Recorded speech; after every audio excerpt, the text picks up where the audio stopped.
What's up, everybody? My name is Shannon and I am still waiting for my Satyr, and I'm sure you can guess what it is that we're doing today. We are going to be ranking all of the Percy Jackson novels. For this ranking, I have included the Percy Jackson and the Olympian series, the Lost Hero series, which is the Heroes of Olympus series, and then the Trials of Apollo series, because those are like the Camp Half-Blood books. We have all those characters intermingling and all that kind of stuff. I didn't include other books by Rick Riordan, but I will say when it comes to the Magnus Chase books and the Kane Chronicles, I would rank Kane Chronicles at the bottom. I haven't ever reread those. I'm thinking about maybe rereading those to review on my channel, but when I did read them, they just weren't exactly my favorite. I loved the Magnus Chase series. It was very good, but all of the Percy Jackson books still do rank above that, except for maybe like certain scenes, certain characters, that kind of thing, because those were very, very good coming from Rick Riordan. As far as series like as a whole goes, because there are 3 series within this like 15 book thing here, I would probably say that the originals would be my favorite. Those are the ones that I'd like constantly want to reread. And then after that, I think actually Trials of Apollo would be my second favorite. And that's because, man, that series popped off. Like, once we got into book 3 and beyond, like, they really popped off. And then I do like Heroes of Olympus, but I do think that Rick Riordan was doing a little bit of growing room. He was kind of trying to figure out how to incorporate more characters, what his tone of voice was going to be, how he was going to structure chapters. And he definitely did grow and change as that series went on. I do think you can really see that in those books. And I do definitely really like a lot of them, but I think as a whole, that's kind of where I'm sitting.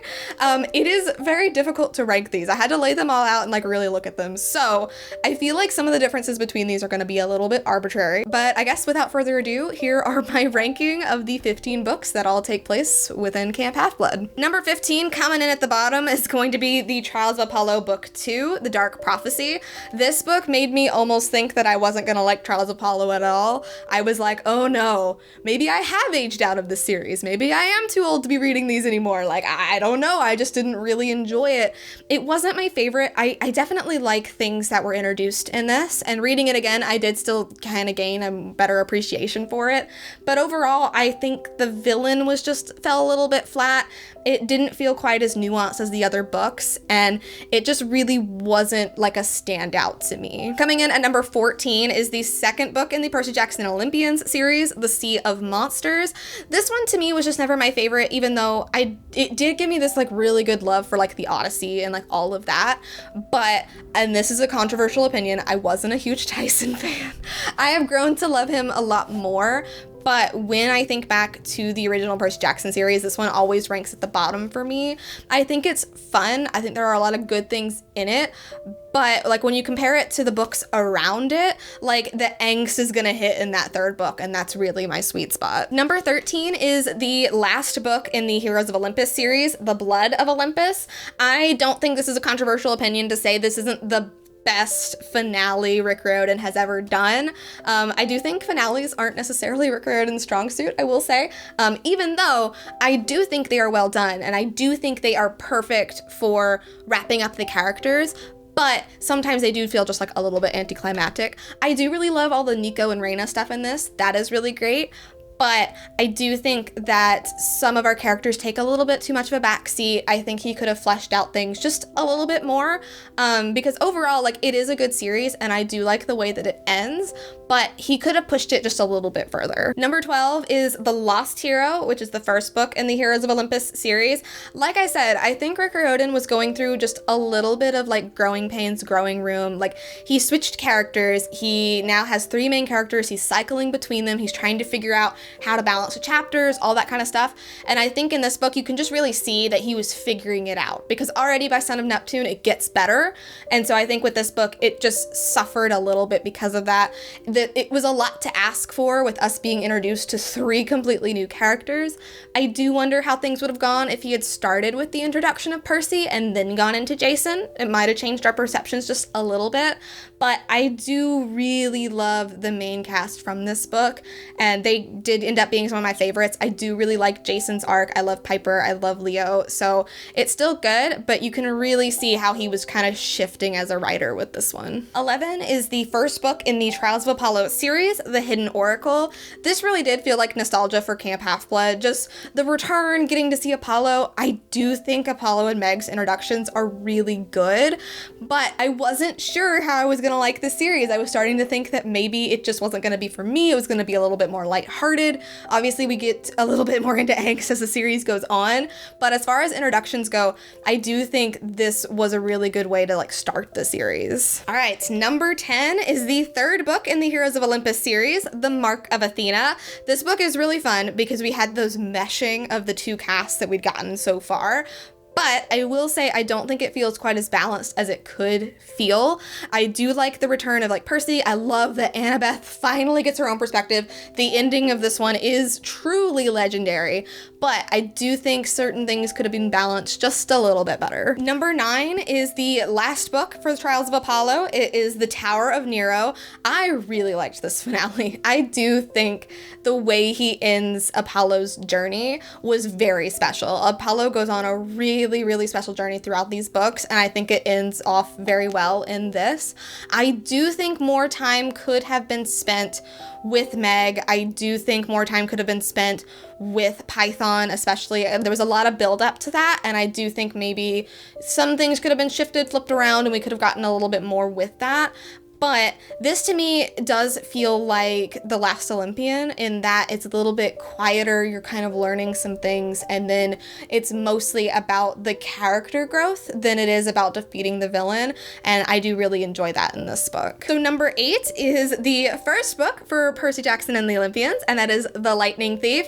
The Lightning Thief is just great. Like, honestly, I don't think there's really anything to be said about it. Obviously, there are some things that could be better, but this was his first book, and I think it's really amazing when you start with this and then you read all of them and you really see how he's grown and changed as a writer. Like, this to Tower of Nero is quite a journey, and it's really amazing to see, but it's always fun to go back to see where it all started because like Percy just comes out of the gate with such a really strong voice, and that's just really awesome. Number 7 is the second book in the Heroes of Olympus series, The Son of Neptune. This is just great. Like, I really love that Percy is in it as an anchor, which I do think is what's missing from The Lost Hero. Like, he kind of anchors us in the story, and then we also get Frank and Hazel added in, and then we get the introduction of this new camp and all of the world building.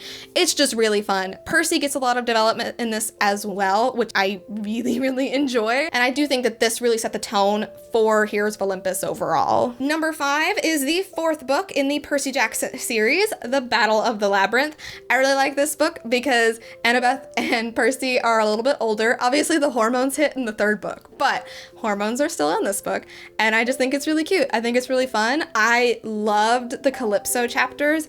I like that Calypso comes back later and she gets a lot more development, but that was such a cool introduction. I think having the labyrinth in this book was really fun. It's just overall a really nice ride. All right, guys, we have finally hit top 5 territory, and number 5 is The House of Hades, which is the fourth book in the Heroes of Olympus. I love this. This is definitely, I had to double check, my favorite book from the Heroes of Olympus series. I really love everything with Annabeth and Percy in Tartarus. And I did have a lot of people mention when I reviewed this book that, you know, like Nico goes through it and Nico goes through it alone and like all that kind of stuff. And like, yes, that is really important and that is like really cool. But it's the fact that we get to see it in this book, and you really get to see how it strains their relationship, how it changes their relationship. It was really cool. Hazel also gets a lot of cool like stuff going on for her in this book. Nico is in it as well. It's just really well done. I think I wasn't expecting Rick Riordan to take his characters to where he takes them in this book, and for that, I think that's why we get the stuff that we'll later get with Trials of Apollo. And speaking of Trials of Apollo, number 4 is the third book in that series, The Burning Maze. I read this and I was like, yes. No, like I truly am here for it. I am still in love with Rick Riordan as a writer. Like, this is really where it's at. I loved this so much. It was like it was tailor-made for me. Like, we get so much about Meg and her backstory and her powers. Grover is in it again. You get to see what's been going on with him, how he misses the camp. This is when Apollo finally starts to learn what it means to be human, what it means to be a hero. You see Piper and Jason and everything that they've gone through. It's just really, really well done. I put this one beneath the one that's next solely because I think the ending is just gut-wrenching. It makes it a little bit hard on the reread, but it's just so well done. Which means that my number 3 is the 4th book for the Trials of Apollo series, making it my favorite one in the Trials of Apollo series, The Tyrant's Tomb. This is just so well done. Like, this is Apollo and Meg in Camp Jupiter. We get to see so much about Raina. Raina is revealed to be an asexual character, which is so important. Like, that representation means everything to me, especially in one of my favorite book series. Like, that was amazing to see. Just seeing what Apollo goes through, like, with Raina, and like how that shifts and changes his perspective. Like, the God fight in this, like, it is really, really cool, and I just like, it is so up there on one of my favorite books of all time. Number 2 is the last book in the Percy Jackson and the Olympians series, The Last Olympian. Like I said, I do think this is my favorite, like, ending finale out of all of the books. I just think what happens in this book with Nico, what happens in it with Luke is really cool. The redemption that he kind of weaves in for Luke, I just, like, was so amazing. Like, I wish it could have been foreshadowed, like, a little bit more. Like, we could have been getting a little bit more about his mom, like, as things went on, but I like how it's handled in this book.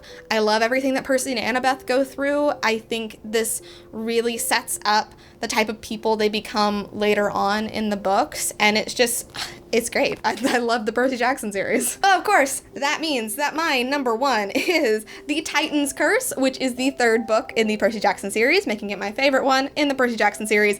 I just love this book. It's got the Hunters of Artemis in it, which they're my favorite. I love them, and it turns out that they're all, like, asexual or aromantic, which is really, really fun. I just love that this is the darker middle chapter. Annabeth gets captured, and Percy has to figure out his feelings, and he's going through these hormones, and he's not selected for the quest, but he goes anyway. Like, so much is happening, and this is really when you get to see what is going on with Kronos, what is going on with Luke. You get the introduction of Rachel, which is super cool. Like, this one is just my favorite. And of course, the damn jokes. All the damn jokes, just so freaking good. But there you have it. That is my ranking of all of the Percy Jackson books. I will say that it is a little bit arbitrary because I feel like, aside from my top 5, everything could be a little bit interchangeable. And if you've watched my channel for any length of time, you'll know that I've reviewed all of these books and I've given them all A's because they're all just really, really good. And I do think that, like, if you haven't read this series, you really should. There's something really special about it. And I just really, really love seeing the journey of Rick Riordan as a writer. It's really cool when you can start with the first book and go all the way to the end and just see how he's changed, how he writes his characters change, how he's become more progressive, how he's added more representation. Like, it's just very, very fun, and it's always fun to revisit these books. So let me know down in the comments down below, what is your favorite book out of these 15? How would you rank these series, and what would you like me to rank next? But anyway, thank you guys so much for watching this video. If you liked it, be sure to hit that like button down below. Don't forget to subscribe to Not Books With Me every week. That is everything I got for today, and I'll see you guys next time. Bye!